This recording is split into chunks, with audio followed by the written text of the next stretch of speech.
Hello and welcome to episode 55 of Entertainment of Excellence, the podcast where we talk about films, TV, all of it. Hi, I'm Ollie, I'm Thom. And I'm Ben.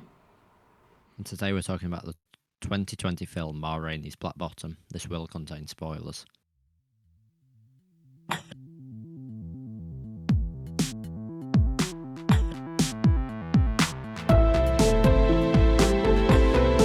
Yeah, that sounds good.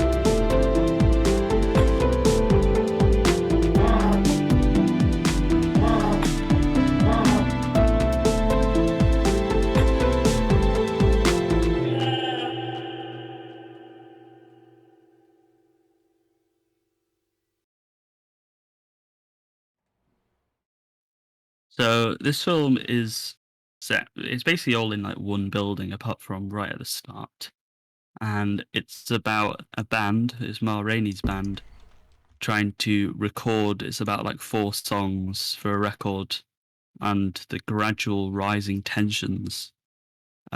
So I think that I would say like the main person it focuses on is actually Levy, the cornet player. Yeah. Um, Hmm. So his kind of who's played by Chadwick Boseman, and his kind of deal is that he wants to push the music further than like what is currently popular, um, and he's trying to add like little improvisations and more notes and stuff. Basically, which is where jazz would end up going, but he feels that people are putting a damper on him because like he's younger and also the managers and stuff are white and he's black, so they're like cringe. um so that's kind of like his main struggle, whereas Ma Rainey is a lot more about like she wants to keep the integrity of the songs because she feels like it's got like more of a self in, and uh it's more of an expression of herself in the original ways that they did the songs. Especially Ma Rainey's Black Bottom, the song specifically, because there's 2 versions. There's the OG version and the snazzy Levy version. There is. There is. I was waiting for some input. Yeah, okay. But so I think Levy as a character is interesting because I was like, I want to hear his cool horn playing. Why do they keep stopping him? So I kind of identified with him more, and then right at the end, he stabs Toledo, and I was a bit like, oh. It was a So bit I think this is unexpected. where it kind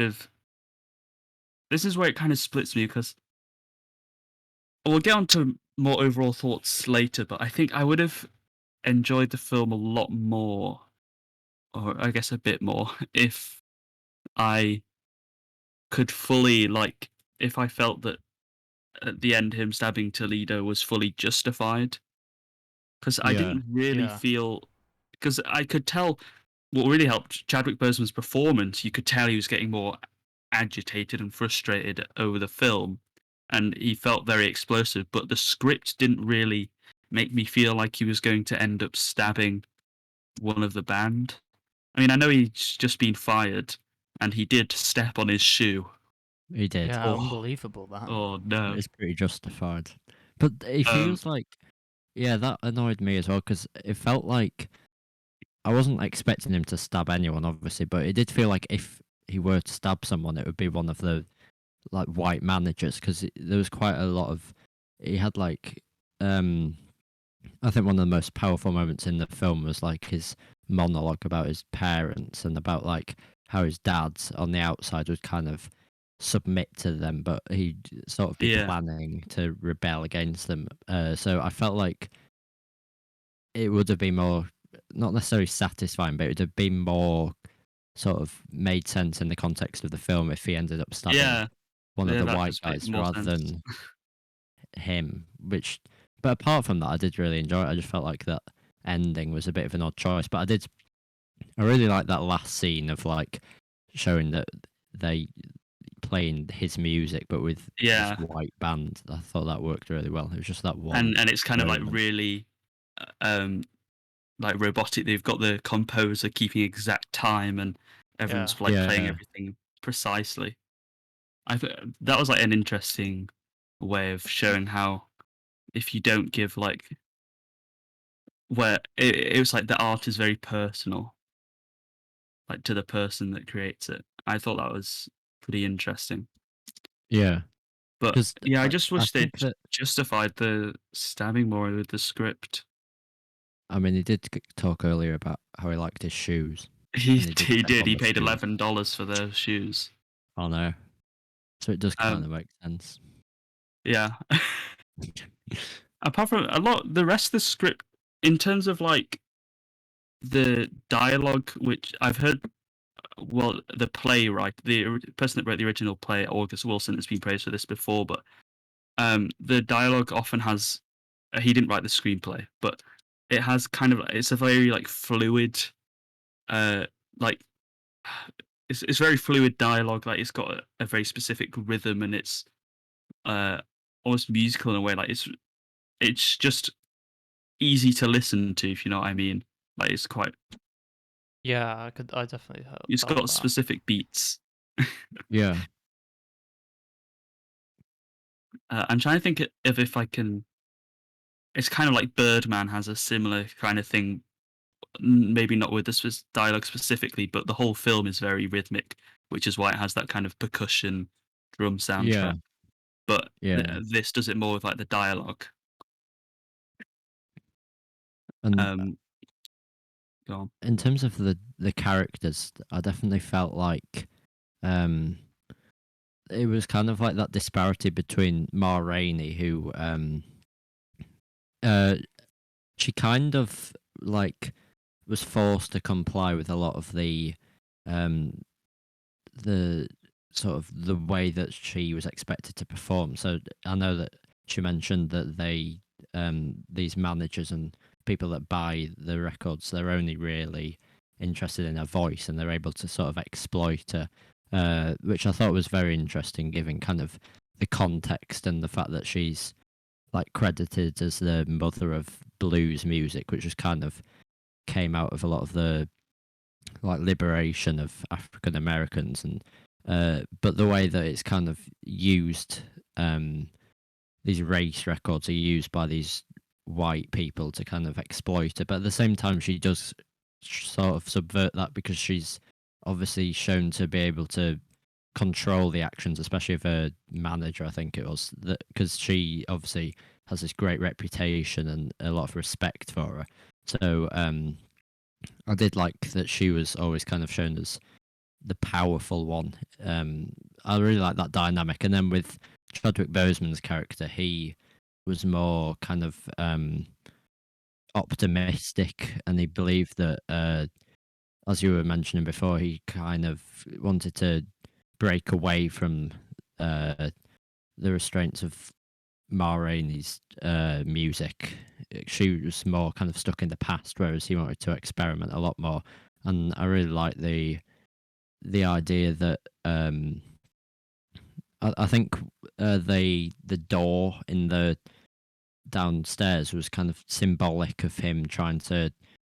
I watched this. There was this thing on Netflix, like half an hour sort of behind the scenes thing, interviewing a few of the cast members and stuff. And I watched it as well. Yeah. yeah, Portrait of and an artist or whatever.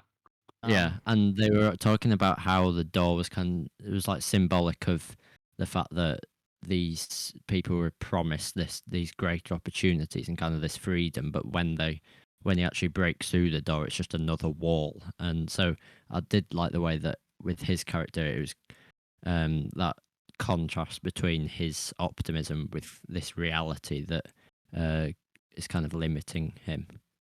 Oh, I actually watched a different like 20-minute thing. I watched the one specifically about Chadwick Boseman, Portrait of an Artist. I didn't Ah, actually see there was a Ma Rainey one. I saw that one, Um, but I didn't watch it, the Chadwick Boseman one. well, we've covered all the research between us. We have. So Yeah, and what I've was that watched one all neither. about? That one was more about kind of Chadwick Boseman's process. So they gave like some of the actors. So it kind of was supposed to be more general, but it had quite a fair bit about Ma Rainey because they had his script that had all of his notes in. So you kind of got to look behind the process of what he was thinking for the performances, and it really helped to show about why acting is important, and kind of how much work outside of the scenes that the actors do. Like, so Chadwick Boseman actually learnt to play all of his cornet parts for Yeah, this. it mentioned that in the thingy. It Yeah. did. He didn't look because in that it just suggested that he learned like the fingering. He didn't actually play it. Oh But no, in this it did said he? they said specifically he didn't just learn the fingering, he Ah, also right. learnt to play the horn. So apparently he once played one of the songs and then was like, I was like, that was pretty good, wasn't it? Or something. Apparently, he basically started having like Levy's attitude about his own playing. But That's kind yeah, of so that's he kind of learnt all the cool. songs, and there's also like a speech when I think he was given like an honorary doctorate at Howard University, which is a famous like film school uh, that a lot of like African Americans have been to. So Spike Lee and stuff talk about it as well. But Yeah, yeah, that's fairly interesting. 20 minutes. It's not an amazing documentary. You don't go in expecting to actually learn anything about Chadwick Boseman's life, but if you want to see stuff about like acting and because this was his what it's like la- for him to be on set, then yeah, this was his last performance, right? Because I believe so. I know there was quite a bit of controversy at the Oscars because they looked like they were going to set it up for him to win best Yeah, and performance, but then he was best only like nominated. male actor. But yeah, and I felt like when it first started, I thought that like he was good, but I kind of maintained that it was more so the dialogue. But then when he started to give like those more emotional performances, and especially near the end, I thought it was definitely a standout performance. Yeah, because it helps to ramp up. Yeah, Um, one of the problems I think I have with the film is just basically to do with its restrictions it puts on itself, about like purely being set in the recording studio, where I did feel myself getting bored a few times and checking the runtime. I don't know if I know it's only an hour and a half, but because it's very limited, or inside Number Nine esque of being set in one location, um, it got a bit dull at points. I don't yeah, know. because the bits that were set outside, I actually thought like the cinematography and stuff was actually really great in those moments, but because it was Mm. concentrated basically in these two rooms, I do agree that it got like a bit repetitive. But I do think that the dialogue and performances kind of prevented it being like really boring, or you just want to move on because I was always engaged with these characters. It just did like drag a bit at times. Yeah, I mean, I didn't I think notice I it was drag probably a too bit much. less engaged. Go on, Ben. I mean, I was gonna say I didn't think it dragged too much, but then as always, I watched it at 1.5 times speed, so I'm not exactly the best person to consult with that aspect. I think one thing it lacked was it could have done with more music. Yeah, Yeah, Because I was kind of expecting more blues songs, like especially when it opened with that blues number, and you're like, oh, great, like let's get a load of blues. That'd be cool. But there wasn't that much music, and they'd actually cut away from them doing some of the songs. Um, I'm not saying just to put the songs in and have everything else the same. I could have done with replacing some parts with like a performance, because it seemed to be about the personal performances of music and what makes it their own. And if you had a bit more of an understanding between the differences of the Ma Rainey's Black Bottom versions, because you don't really get that much apart from the intros. yeah, yeah. It could have, because you could have used that as a moment to really display the differences between the characters of Ma Rainey and Levy. Because it's Because obvious, I because also it's got a fast erratic version for Levy. You kind of who's just got loads of energy and really wants to get to the top, and then Ma Rainey is a lot more comfortable with her position, and it's kind of more like authoritative in its slowness and stuff like that. I agree with like it would have been nice to have more music, but I also think that it would have been nice to spend more time kind of with Ma Rainey and Levy together, because there was obviously that great tension there, and they kind of, to me, they like represented two different sides or different approaches to this style of music, but they weren't actually there in the same room that much, apart from when they were playing. And obviously one of the I guess you could argue that she kind of feared him. Well, not like him, but like him trying to challenge these conventions, but also obviously when he's getting a bit cheeky with that girl. And I think that it'd have been nice if, because you saw a lot of, I think it was the same with Levy's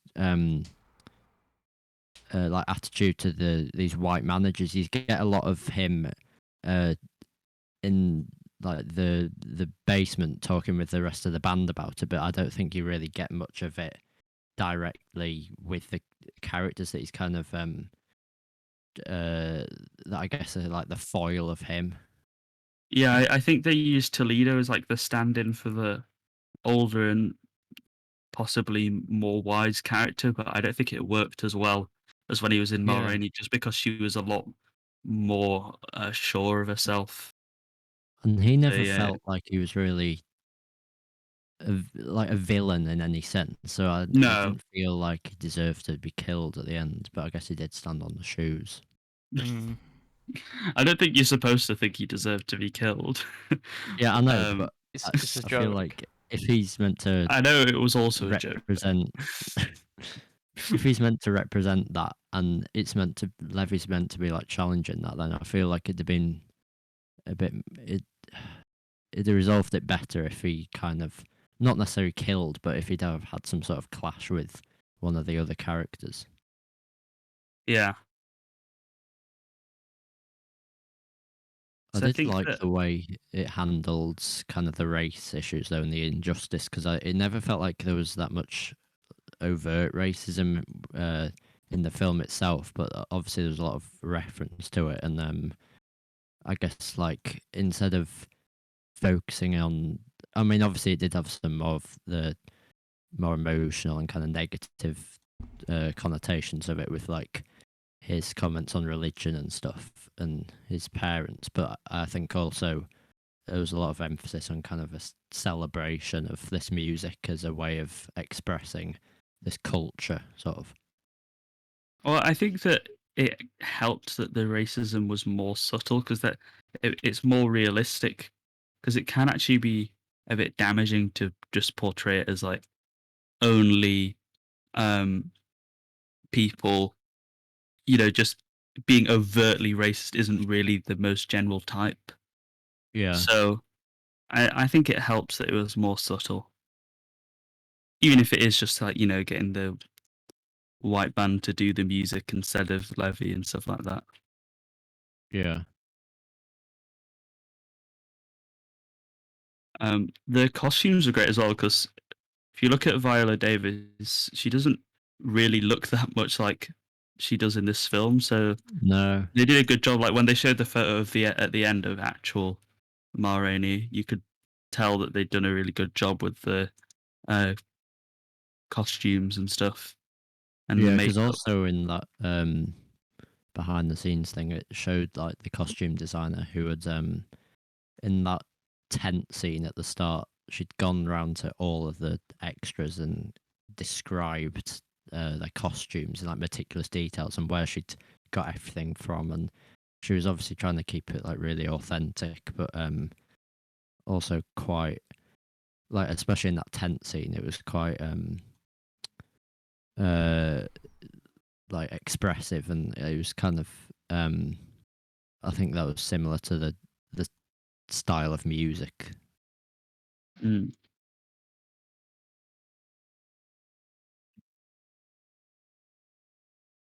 Did we ever like find out? We didn't really know how big Ma Rainey was. I guess I guess we didn't need to see that much because they kind of mentioned it. Yeah. You just got the impression she was just really big because it was there was that argument about how expensive the recording session was going to be, and she was like, "Well, I'm your biggest artist, and it doesn't matter how much you spend here. It's going to sell really well, and you'll get it back." Yeah, Yeah, because I think that they were able to kind of show how big she was because she kind of had that ability to almost like boss them around, and when she was like demanding that she gets cokes and that was it a nephew that she wanted to read out yeah, at the start, but obviously he was stuttering, and like the fact that they didn't question her because she was threatening to walk away and they were so desperate, I think that kind of implied that she was big. But I don't think, like, again in this documentary they were saying that it was like quite hard to find much information about her and not many pictures actually existed. So um yeah, and obviously she's credited as being like the mother of blues, but she was saying in the film itself that that's not really the case. It still existed before her. She just kind of revolutionized it, I guess. mm.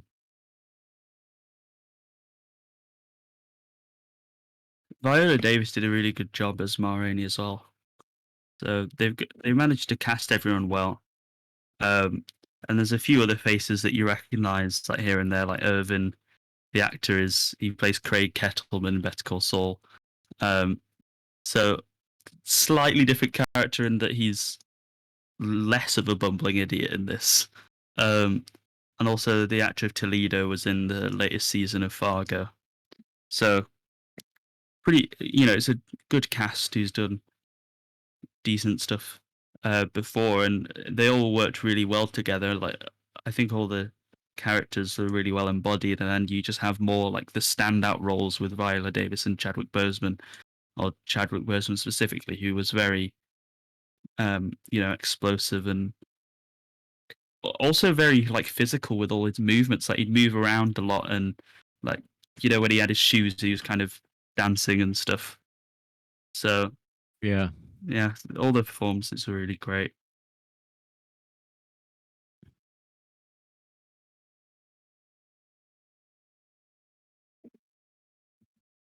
They were. Ben, do you want to comment on the editing? You can be the editing expert. Yeah, editing expert. I think the editing was good. Oh, not All particularly. right, moving on. Great. You didn't notice it, so they did a good job. Yeah, that's good. Better than Bohemian Rhapsody. Well done. Yeah. I think that although Ollie, you said the cinematography was a bit stuck when they were in the rooms, I think when for the monologues they managed to bring out the dramatic nature of all of them with like focusing on the actors' faces and stuff like that. Yeah. So you can fully see the emotion. It feels fairly cinematic, although I was just watching on a TV. So as cinematic as that can be. Yeah. Because I did like the scenes that were outside of the those two rooms, because the one where there's like that whole thing with the police. I mean, that's another kind of what you don't really see what goes on, but it's meant to.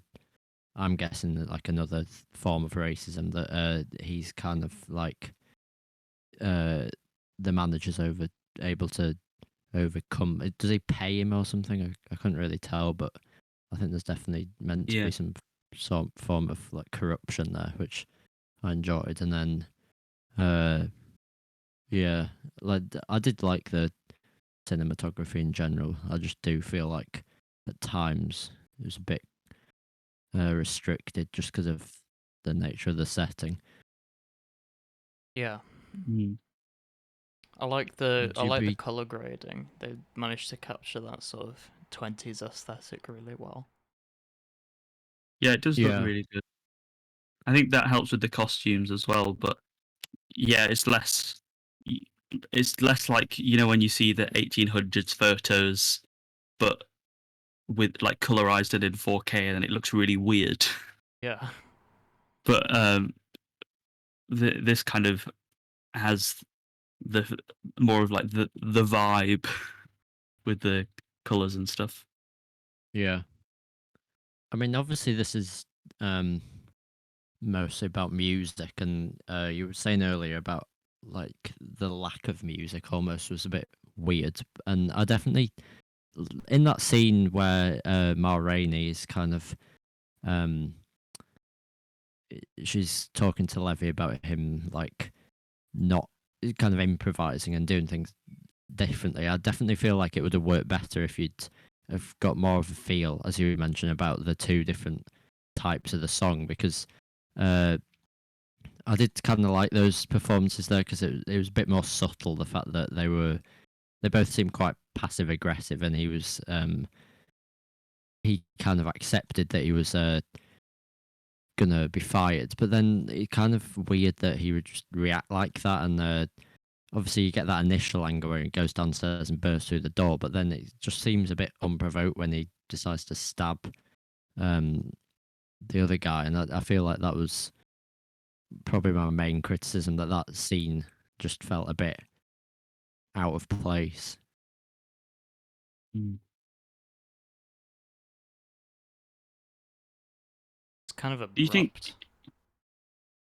do you think you would prefer like the play? Because after I found out it was based on the play, it makes a lot of sense with the limited set. Yeah, I never know whether it would help or not when I hear stuff like that, because I think for something like Inspector Calls, the play would be better. But this, I don't know if I would enjoy it more because it's like an issue with the pacing I have. Um, so maybe I don't know. I don't know what it is that made me feel like the pacing dragged. Maybe it's because the tensions didn't always change too much, or maybe I just couldn't properly engage because it felt like more they're going to record, but now they can't. But now I'm thinking back, there are actually a lot of changing tensions with like adding in, you know, starting with Levy wanting to change stuff up, and then adding in Marini's nephew who has to do the intro but stutters at the end. There's like Levy's fling with Marini's daughter, um, and stuff like that. So yeah, maybe I'm just wrong. yeah. I feel like the tension was a bit weird as well, but it wasn't necessarily because of um, because I feel like Levy had a lot of character development, and although kind of the motives of the tension remained the same, I guess. Uh, I feel like it was able to. Um, it felt like they were changing as it went on because of introducing like different tensions and stuff. But I do think they would have worked well as a play, and I feel like a lot of the dialogue is very.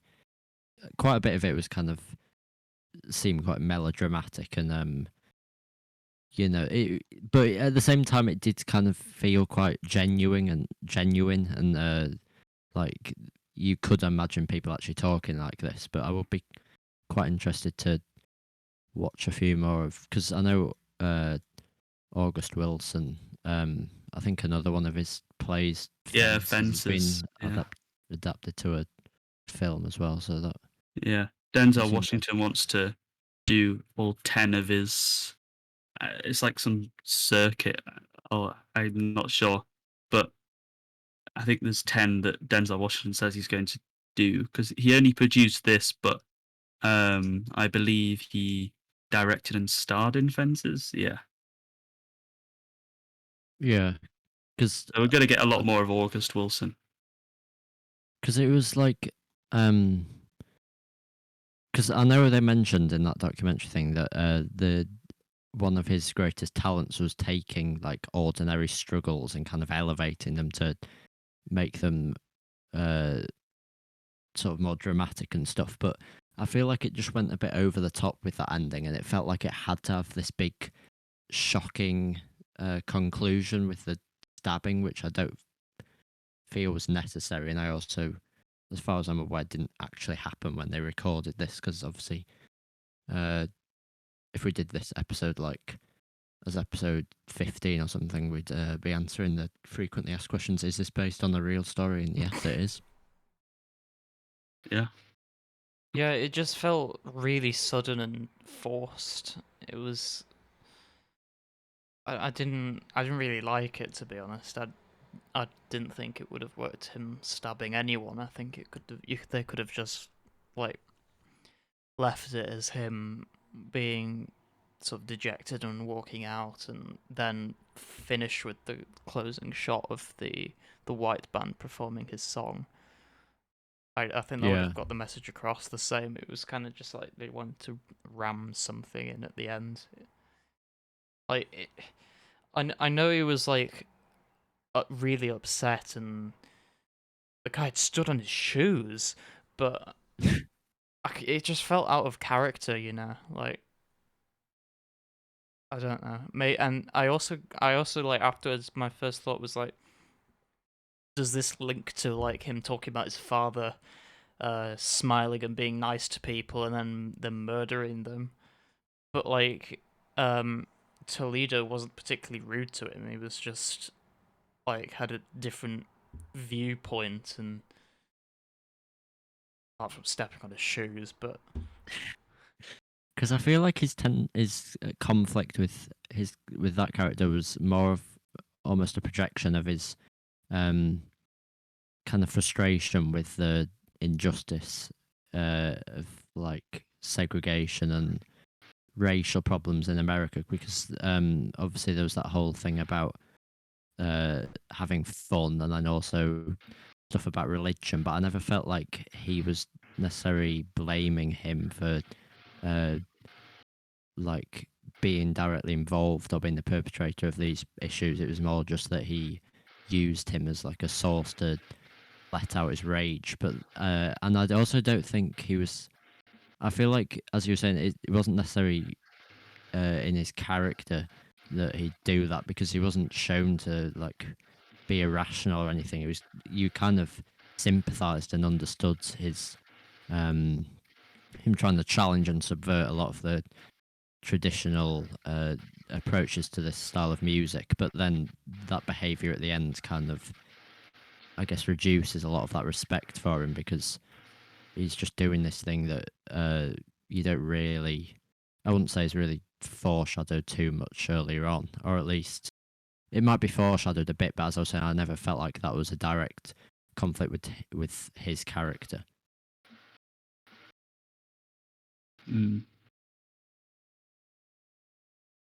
Well, should we move on to ratings?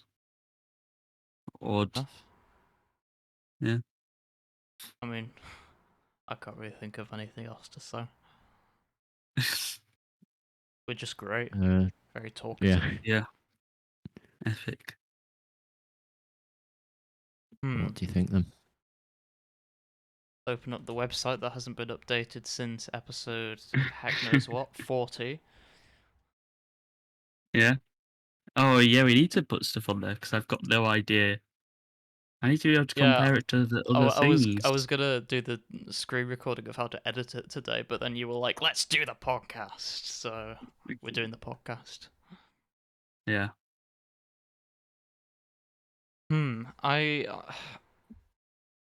I enjoyed it. It wasn't like the best film ever, and it did have some points that really brought it down for me, like the abruptness of that forced ending. But I did enjoy it, so I think low sevens, maybe.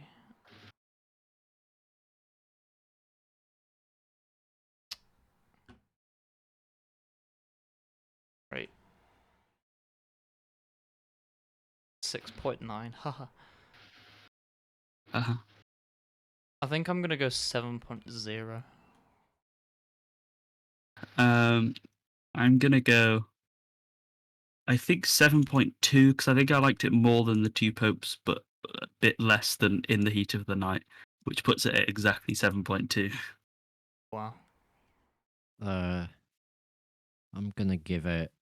I'll probably give it a bit higher because I feel like apart from that ending, in the moment I didn't necessarily enjoy it as much, but after a couple of hours thinking about it, I think it bumped the rating up a bit. So I'll go with a 7.5.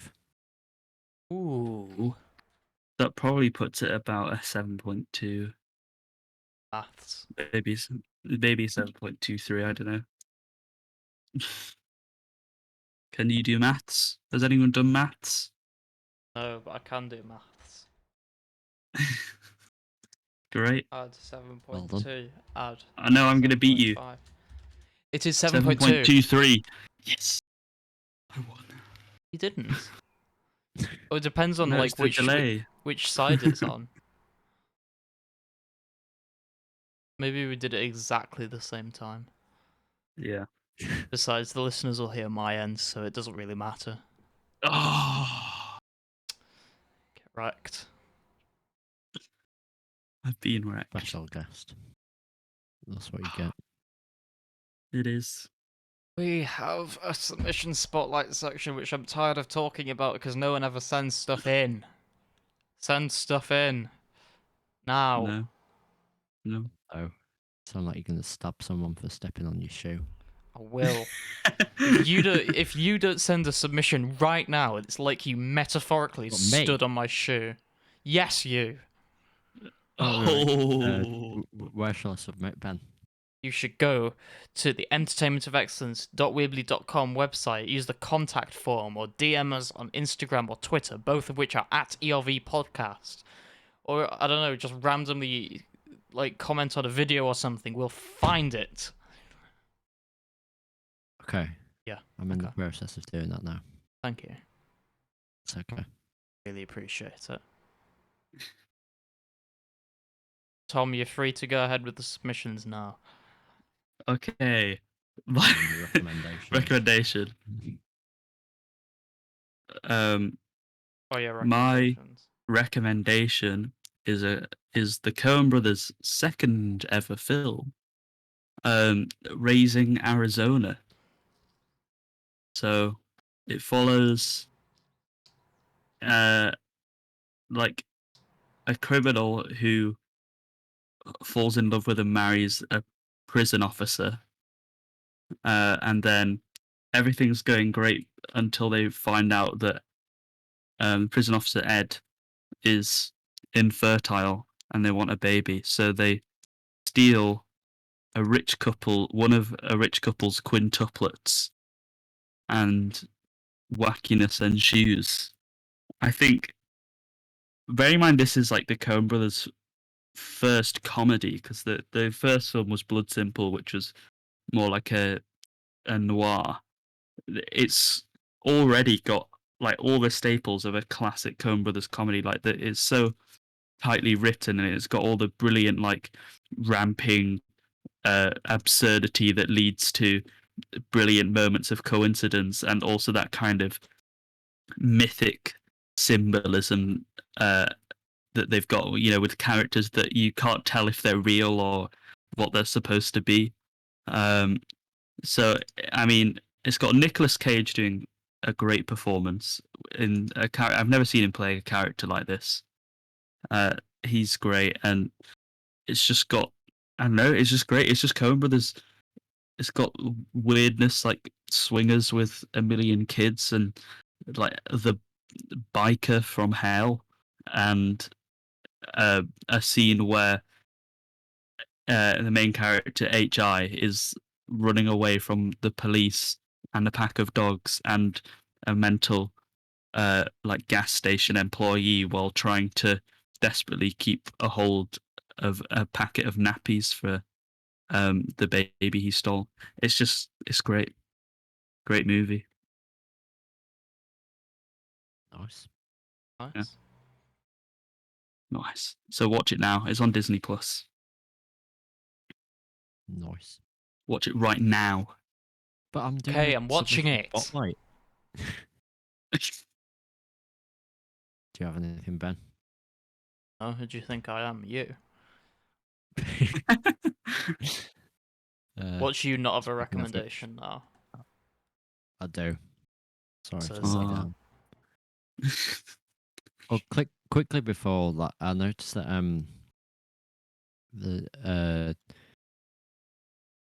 there's been uploaded the making of the 911 call, which is like a Oh yeah, 7-minute I watched little that. video. Yeah, Oh did no, I. I didn't see that. It was pretty good. Pretty good Okay. insight into Yeah. the process behind one of our few submission spotlights. Indeed. So I'm gonna be recommending a book, Um, and it's actually a book of a film that I believe Thom recommended like ages ago.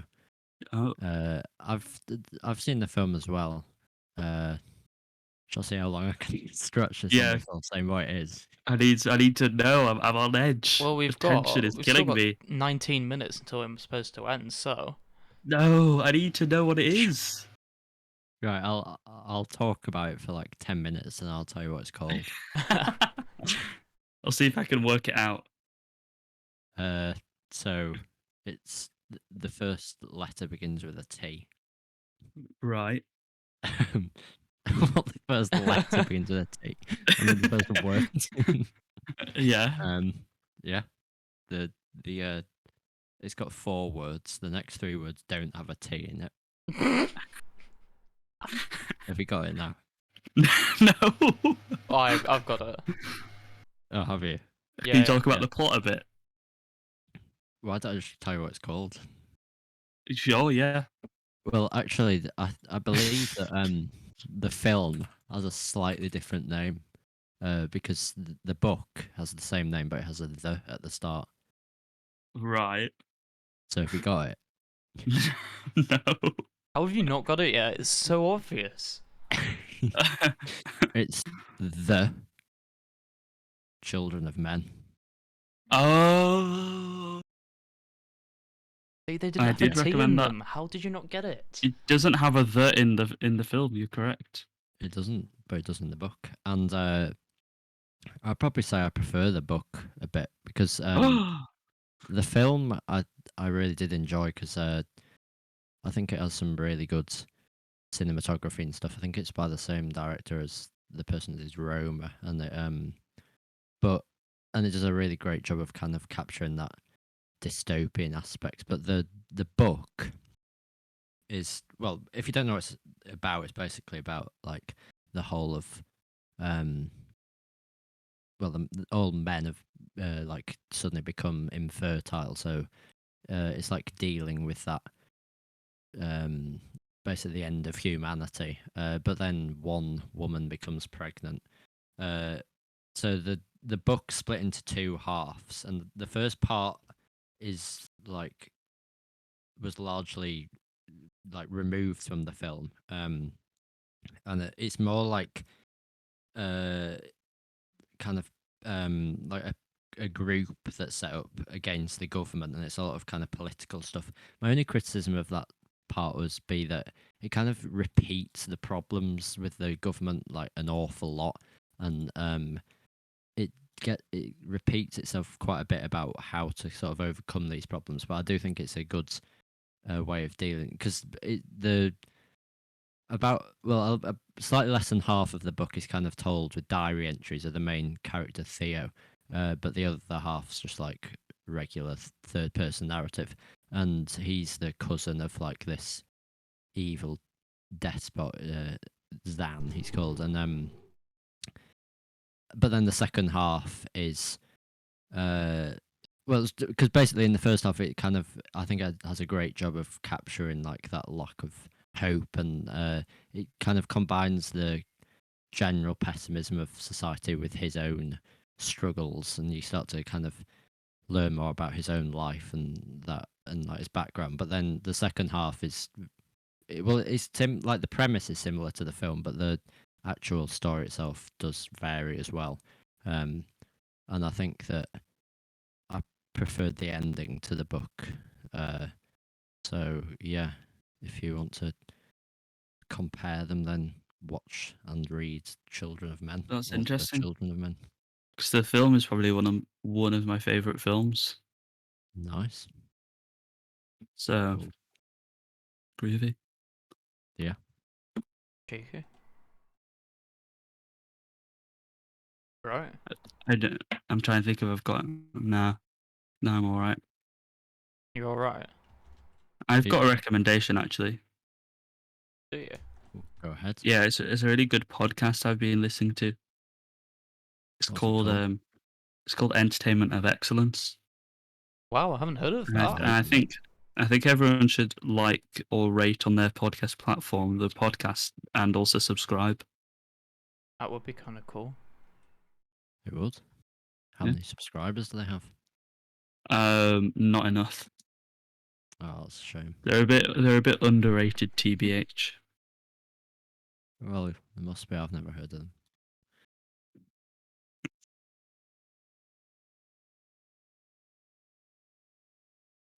Well, go What subscribe. are we going to do next week? I'm gonna randomly pick another We've- one from the list. Are we not going to do a sequel to one of our episodes? I mean, we can if we can remember it when we record. Depends on Ooh, when we record it. I think we should. from a whole week later. No. I think so. Let's do A Quiet Place Part 2 next. Yeah. Sounds good. Let's do it. Yeah. Right, well, subscribe to us, please. Send in submissions. Right, see ya. All right. See you. All right. See ya.